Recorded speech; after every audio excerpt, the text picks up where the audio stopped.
So, this is reading number 2 degrees Celsius, beyond the limit, fires, floods, and free parking. If you asked most people a decade or so ago what they thought that the consequence of global warming would be for California, they would likely have mentioned sea level rise, and perhaps only mentioned sea level rise. After all, with over 800 miles of coastline and roughly two-thirds of its 400 million people living in coastal counties, it seemed as if flooding was the only danger to the state from the climate crisis. As it turns out, it's not. The problem having to do with temperature rise and corresponding wildly unpredictable weather and environmental conditions has really hit home for Santa Barbara and the surrounding area. As the Washington Post article on California's changing climate makes clear, since 1895, the average temperature in Santa Barbara County has warmed by 2.3 degrees Celsius. That's according to the Post's analysis. Nearby Ventura County has heated up even more, with an average temperature increase of 2.6 degrees Celsius, and that's in both cases since pre-industrial times. Ventura ranks as the fastest warming county in the lower 48 states. And this is quoting the Post. Warming there has already exceeded the threshold set in the 2015 Paris Climate Accords. The agreement concluded that the average temperature worldwide should be held well below 2 degrees Celsius to avoid potential catastrophic consequences, but it has already warmed by more than 1 degree Celsius. That's the end of that quote. With such extraordinary temperature rise, an increase, all sorts of climate impacts follow. For example, fires are now a reality of life due to dry conditions and lack of rain. The 2017 Thomas Fire at Santa Barbara, at 281,000 acres, was the largest wildfire to date in California in modern history, though it was surpassed in size by the Ranch Fire less than a year later. As the Washington Post article notes, this is not an isolated problem. Quote, as a quarter of California's 40 million residents now live in high-risk fire zones. Close quote. It's not just fires, as the article reveals, but what California locals are now calling global weirding, and that has resulted in strange midday temperatures soaring to 15 degrees Fahrenheit or more, followed by sudden cooling, which results in the death of livestock, animals, and scorched orchards and other plants. Regarding this phrase, allow me to relate a little story as something happened while I was writing the first draft of this short lecture a few years ago. So I penned the above paragraph, which explained that California would likely experience far more than just sea level rise as a result of climate change. I wrote that on Christmas morning, 2019. My plan was to come back the next day and finish the lecture, but that night my phone flashed with a warning, an alert, that a rotating storm cell was off the coast of Santa Barbara and that the city needed to immediately brace for a tornado. Everyone was advised to take shelter in their homes and, quote, move to an interior room of the lowest floor of a sturdy building and avoid windows, close quote. Well, a tornado did not hit Santa Barbara that night. The National Weather Service confirmed that one touched down in nearby Ventura Harbor that was generated by a different storm cell. Now, if you're in another state or a part of the world, this may not seem like a big deal, but the central coast of California is one of a true Mediterranean climates on the planet. The ancient Romans had a name for this sort of welcoming climate. They called it locus amenus, a pleasant place. For over 2,000 years, people across the planet have wistfully pined for such a perfect pastoral climate with, none of the temperature variations and various storms that most of the planet experiences.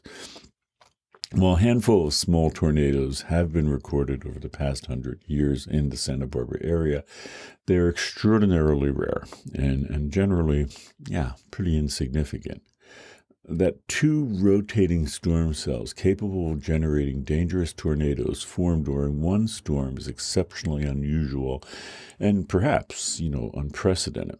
I mention this because it underscores that climate change will likely produce a range of consequences that, like these tornadoes, may well be altogether unexpected.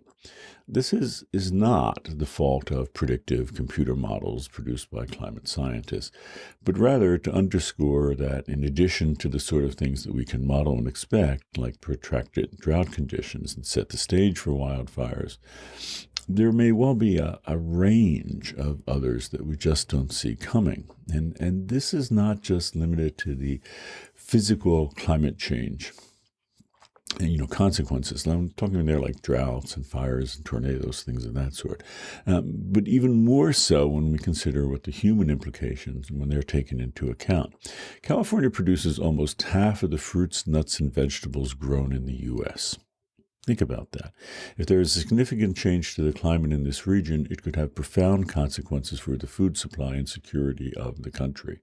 The climate crisis is not only here, the climate crisis has now come home to California. So, what follows is the class discussion of 2 degrees Celsius beyond the limit, fires, floods, and free parking. Note, as usual, that the following observations, which are in italics in the actual text, have not been paraphrased or altered, though I do correct the occasional typo, and because of space concerns, often just part of the comment is reproduced along with my reply. In working through these, I will first quote an observation by a student, followed by my thoughts. Note that the following 2 comments were from the first time that Climate Crisis 101 was taught, which was in 2019. Never have I experienced something like the fire in the Santa Barbara Hills that took place in November. Although it was not close enough to directly affect myself and my friends, seeing the fire with my own eyes and not through a television was genuinely frightening. Driving to my hometown while the fire was happening, another fire was happening in LA County that I saw on the side of the freeway. 2 visible fires in just one day that were, unconfined for long periods of time. It's altogether remarkable. By the way, this is a reference to Santa Barbara's 2018 cave fire, as is this one. I quote, "The recent wildfire that happened in Santa Barbara is definitely a warning from nature. This was not the first time that I felt the climate crisis. This was the first time that I felt that the climate crisis was more than a topic in a textbook." Close quote. The cave fire was visible from the UCSB campus as well as Isla Vista, as it was on the nearby mountains. At night, you could actually see the orange and red flames. During the day, the smoke was everywhere. Because of events like the cave fire, the climate crisis, as the second comment aptly notes, is now more than a topic for a textbook for people across the planet, including those of us in California. As I noted above, just a year before this, in 2017, what had been the largest wildfire in California history, the Thomas Fire, threatened to destroy Santa Barbara. Incidentally, since the Thomas Fire, there have been 7 larger fires, including the August Complex Fire in 2020, which was nearly 4 times larger than the Thomas Fire. There have also been more recent wildfires in the Santa Barbara area, including the 2021 Liesel Fire, which was north of Isla Vista. In addition to wildfires, Santa Barbara has experienced unprecedented temperature rise in the last few years. The following comment, which is from a student who took Climate Crisis 101 in 2019, notes this temperature increase. Quote, "The article talked about the crazy temperature surge on July 6, 2019. Coincidentally, that was the day of my freshman orientation. Everyone was sweating, dying of thirst, and it did not even cool down a bit at night. I panicked and thought maybe this kind of heat would continue." That's the end of the quote. The hottest temperature ever reliably recorded in Santa Barbara was 115 degrees Fahrenheit, which was in 2017, the same year that the largest wildfire in recorded history, the Thomas Fire, swept through the area. In 2020, Just 30 miles over the mountain in Solvang, California, the temperature hit 122 degrees Fahrenheit in July of 2021. The Washington Post produced another article, this time a fascinating piece on why temperatures this high are simply impossible for the human body to endure. For decades, we thought that the consequences of global warming would principally be sea level rise, but we largely failed to think about the direct consequences of a hotter globe, such as spikes in temperature too hot for the human body to survive, or months, even years of prolonged heat that would set the stage for wildfires. In the back of our minds, we imagined that the consequences, sea level rise, was a long way off, both in the sense that it was decades away and would likely impact people far from us. We now know that this is simply wrong. The climate crisis is here in Santa Barbara now. So the next comment. Compared to the pre-industrial time, the average temperature in Santa Barbara County has raised 2.3 degrees Celsius, which exceeded the 2 degrees Celsius, which is the threshold temperature set by the Paris Agreement. In the article, what impressed me was that the government of Santa Barbara has done nothing to change the current conditions. Nothing. Or little or nothing. The county has pledged to decrease the emissions of greenhouse gases by 15% compared to 2007, yet it actually rose by 14%. Many of whom are aware about the consequences of climate crisis. Many of us are aware of the consequences of climate crisis, but the mainstream seems to intentionally ignore that. That's the end of the quote. We often read pledges, local, national, global, pledges to reduce global greenhouse gas emissions, GHG emissions. The city of Santa Barbara made such a pledge in 2017. However, as the Washington Post article and this comment notes, GHG emissions did not go down, but rather quickly raised by 14%. Another example would be the Paris Agreement signed with much fanfare in COP21 in 2015, where nearly 200 nations pledged to reduce greenhouse gas emissions. At the time, atmospheric CO2 levels were about 399 parts per million. Now we're at 420 parts per million and rising, which is higher than it has been at any point in the last 3 million years on Earth. Back in 2015, at COP21, the nations of Earth pledged to stop global warming temperature rise of 1.5 degrees Celsius. For this to happen, we would need to leave most of the fossil fuels on Earth unextracted. The scientists worked out the maximum number of gigatons of CO2 that we could add to the atmosphere and still keep global temperature rise at 1.5 degrees Celsius. In other words, over the upcoming decades, this was to be our maximum global carbon allotment. In the immediate 6 years after COP21, we burned through half of it in 6 years. Pledges and promises are great. They certainly draw attention to the severity of the problem, and they often make the news. But without follow-through, they're meaningless. Neither Santa Barbara nor the Earth's countries have followed through with their promises to mitigate the climate crisis. So instead of asking about, promises and pledges, it's better to ask about what is actually being done, or at least, in very specific terms, what will be done. So, the next quote. I felt like this article was a car crash that I couldn't look away from. It morbidly sucked me in. Wow. As a junior at university, I really thought I knew a lot more about climate change in my local and surrounding climates. But this article really informed me on a lot of details of how we're really being affected. I live in Ventura/Ojai. I was shocked to find out that, quote, warming in Ventura has already exceeded the threshold set by the 2015 Paris Climate Agreement, close quote. And I feel like this has never been voiced within my community. So that's the end of the quote. Yeah, when we focus on global warming, especially when we talk about goals like holding global temperature rise to 1.5 or 2 degrees Celsius, there is a tendency to see this in global terms. However, the Earth is not uniformly heating. Some areas are heating more than others, like Ventura and Santa Barbara counties. And others, like Germany, are actually experiencing harsher winter weather. Global warming is so far along at this point that some areas, in fact, have more than 2 degrees Celsius temperature rise already, which was outside the limit at which COP21 was hoping to hold global temperature rise. Unfortunately, as the Washington Post article argues, Santa Barbara County has already warmed by 2.3 degrees Celsius, Ventura by 2.6 degrees Celsius. Incidentally, 2.3 degrees Celsius is over 4 degrees Fahrenheit, and 2.6 degrees is over 4.5 degrees Fahrenheit. Hence, one of the reasons that California is already experiencing the severe consequences of the climate crisis in the form of droughts, wildfires, and so forth, is that we are already experiencing the temperature rise that is considered beyond the limits that scientists tell us where we should not pass. What's even more worrisome is that if California continues to have a disproportionate temperature rise, then we will be firmly in the 2 to 4 degree Celsius range that Davis Wallace explored in such frightening detail.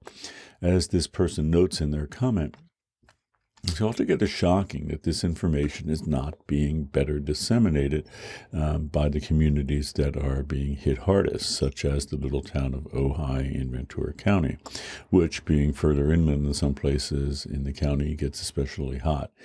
In September of 2020, Ojai experienced its hottest temperature ever, 118 degrees Fahrenheit.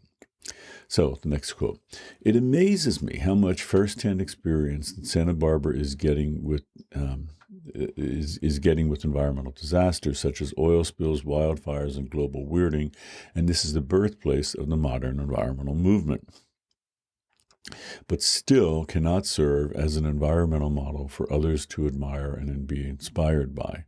As Wilson states, and this is a quote, if a place with Santa Barbara's predominantly green electorate and political class is unwilling or unable to change, who will? It's the end of the Washington Post quote. And this is exactly right. Santa Barbara is a place that has been significantly affected by the climate crisis and has finally recognized the climate crisis at the political level, but is still not putting effective policies in place to help prevent those environmental tragedies from happening over and over again. It truly is up to my generation to take action and to encourage radical changes in order to try to reverse the effects of the climate crisis. That's the end of that comment. Yeah. When it comes to the source of inaction on the climate crisis, we often focus on climate change deniers, people who refuse to act on the situation because they deny its reality. However, acknowledging the reality of anthropogenic climate change is no guarantee that action will be taken to mitigate it. While there are a host of reasons that can, keep knowledge from turning into action, it often boils down to economics. People are simply unwilling to make the necessary changes if they fear that it will harm the economy. Although we might think that this only occurs in conservative and economically stressed areas in order to protect industries like coal mining, it happens even in wealthy and progressive areas as well. Because Santa Barbara's chief industry is tourism, the city has, as the Washington Post article argued, been reluctant to significantly do anything that could curb car use, as most tourists to the region drive rather than arriving in other ways such as flying. The difficulty is this is a really short-sighted attitude. Well, Santa Barbara's economy may benefit in the short term, and the city will become less desirable as a tourist destination if the temperature rise and dangers to the region, such as wildfires, increase. It will really hurt tourism. Let's face it. Okay, the next quote. In the article, they use the term environmental posers to describe the gap between Santa Barbara's talk on the environment and its action, and I think the term describes the majority of people, not just people from Santa Barbara. Yeah, we're all aware of climate change. We are not denying that. But what we have really done as a generation, that is so profoundly different from what previous generations were doing? It seems that we just accept that climate change is a huge issue, but we aren't really doing anything that is going to make a big difference as we need to make. That's the end of that quote. And that's really an excellent point. Well, we might think that the Washington Post article is just about Santa Barbara, maybe Ventura. As this person aptly notes, it really describes the majority of people in wealthy countries like the United States. And again, to quote this person, yeah, we are all aware of climate change. We're not denying that. But what we have really done as a generation is so profoundly different from what previous generations were doing. And that is the question. And it really gets to the heart of this issue and brings it home, I think. In wealthy countries like the U.S., many people associate happiness with wealth and its trappings. Hence, we're largely unwilling to change what and how we are consuming. Unfortunately, consumption of the planet's resources is often directly related to greenhouse gas emissions. There's usually a direct correlation. As a consequence, although many people often talk a good talk when it comes to the climate crisis, few walk the talk. This need not simply involve, personal action. For example, we could elect politicians to put a focus on mass transportation. As a consequence, Santa Barbara could still remain a tourist destination for people coming from Los Angeles and such areas.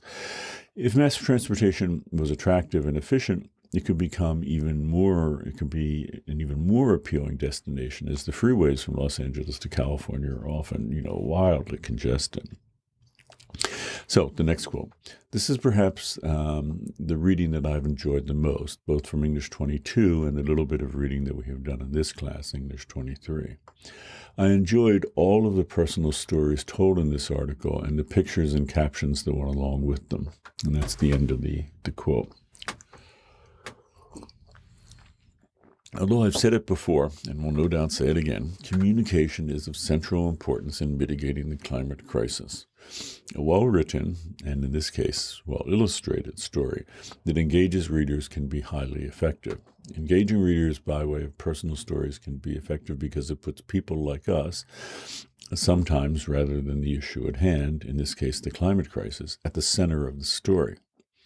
In this case, people exactly like us, or as the story focused on how climate crisis is now impacting people in the Santa Barbara area. So the next quote. For students like those of us at UCSB that may consider themselves environmentally conscious, this article became an eye-opener due to the fact that there are climate change issues occurring where we live ourselves. It was depressing to see the massive impact that cars have on the environment and how simple aspects of everyday life, such as transportation, become an issue to the climate. So I'm sure that many people believe Santa Barbara to be a more progressive city, considering its young population and awareness of social and political issues. But even cities such as ours are not doing enough to combat the climate crisis. So it's the end of that quote. One of the things that helped make the Washington Post piece an effective article was that it simultaneously focused on local cause and effect. In other words, the article both looked at how Santa Barbara is being impacted by the climate crisis, as well as what it is doing that is contributing to the crisis. The author of the piece, Scott Wilson, was not, required to take this approach.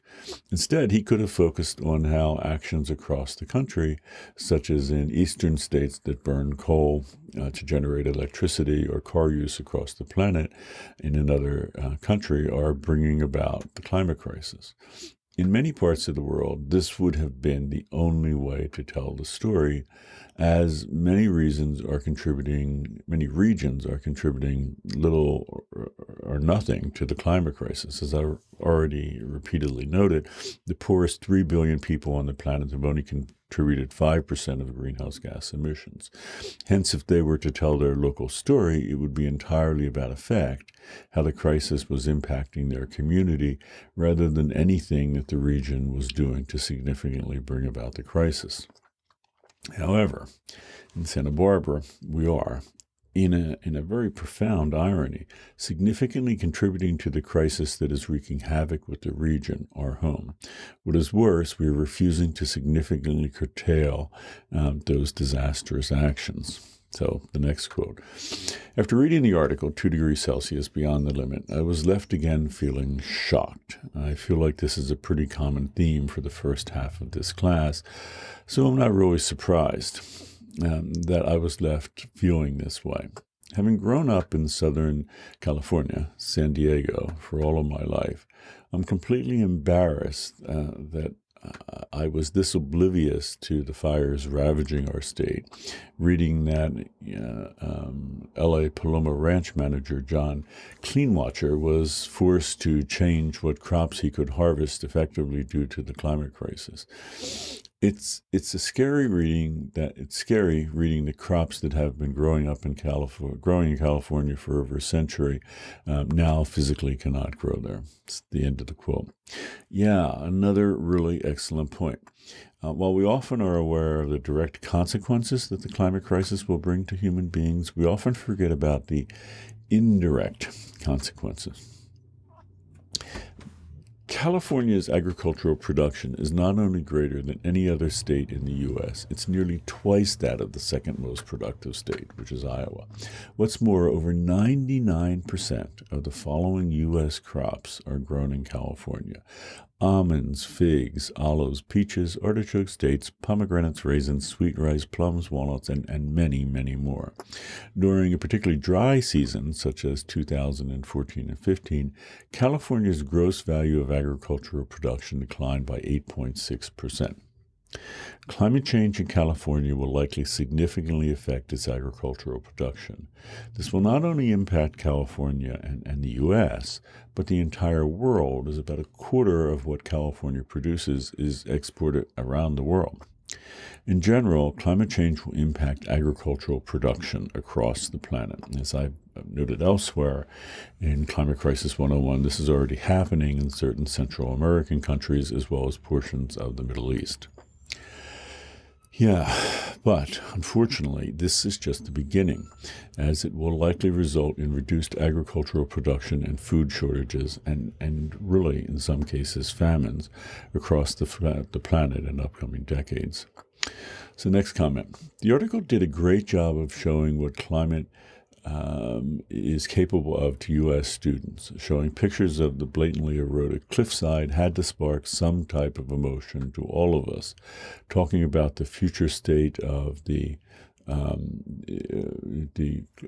cliffs, the article said, quote, erosion could claim up to 78% of the city's bluff-side beaches by 2016. It's the end of that comment. Well, we often think of sea level rise. We think of gradual increases that can be measured in millimeters or centimeters. Doing so encourages us to think that this is a relatively minor issue. However, when coupled with high tides and storm surges from extreme weather that comes with the climate crisis, this could result in major and deadly floods and serious erosion. While this will be, the case in coastal regions across the planet, here in Santa Barbara, it will directly impact our beaches and bluffs. As the Washington Post article and this comment noted, erosion could claim up to 78% of the city's bluffside beaches by 2060. As with the issue of temperature rise in agricultural production, mentioned above, this will have far-reaching implications. In 2016-17, tourism brought $1.9 billion to the Santa Barbara area. If Santa Barbara's iconic beaches, one of the biggest draws to that the area offers, are significantly deteriorated, it could have real impact on tourism in the area. This is just one of many far-reaching implications of the climate crisis that we often ignore. Yes, efforts to mitigate the climate crisis will sometimes be expensive. However, the long-term impact of the climate crisis will absolutely be much more expensive. When we get the project drawdown in upcoming weeks, this will become especially apparent. So the next quote. Being the epicenter for the grassroots environmental movement, I had to think that Santa Barbara had been doing its fair share to mitigate the climate crisis. But as I read through this article, I found that I was sorely mistaken. The severe lack of environmental regulation really opened my eyes to one of the main reasons that the climate crisis is so threatening to us now. Because there are still people in positions of power that do not wish to see us change for the greater good. At some, relatively small sacrifice, instead pushing the county and its residents to remain within the status quo. And this, is perpetuating the problem that they claim to be seeking a solution for. My only hope is that the people who are taking or have taken this class as well, the people of my generation who recognize the problem we are facing and realize that something must be done about it, that we are the ones that will pick up where others have left off to guide us in the right direction towards a lasting future for our species on this planet. Close quote. Really well said. As I and other people in the class have noted, it is more than a little demoralizing that a wealthy city like Santa Barbara is doing little to mitigate the climate crisis. Unfortunately, the same can be said of the United States, which is obviously a wealthy country. However, like the person who made this comment, I have great hope that the people taking this class and their generation in general will, to quote this person, quote, recognize the problem we are facing and realize that something must be done about it, that we are the ones that will pick up where the others have left off to guide us in the right direction toward a lasting future for our species on this earth, close quote. Yeah, this is just wonderfully said. So let's be clear. It's absolutely unfair that this crisis has fallen on the shoulders of your generation. My generation and the ones before and the one after it did precious little to address this issue. Unfortunately, as I've noted elsewhere, since my generation is still largely in power, this is particularly frustrating, as it would not be at all surprising if people in the future vilified my generation for both doing more to bring out the climate crisis than any other generation, as well as for doing little to significantly mitigate the crisis. My students and their generation are at a fascinating crossroad. If you do nothing, you are arguably even more blameworthy than my generation, as the consequences of the climate crisis have now arrived. When I was 20, all of the things that we've been talking about, temperature rise, wildfires, flooding, heat deaths, and so forth, had not yet significantly manifested themselves. However, those impacts of the climate crisis are undeniably evident at this point. So you can either risk being vilified by the future even more than my generation, or you can be remembered as the first generation that stepped up and began to turn all this around. It is really up to you. To again quote the person who made this comment, you can be the ones that will pick up where others have left off and guide us in the right direction toward a lasting future for our species on Earth. Such a wonderful quote, and I'll stop there.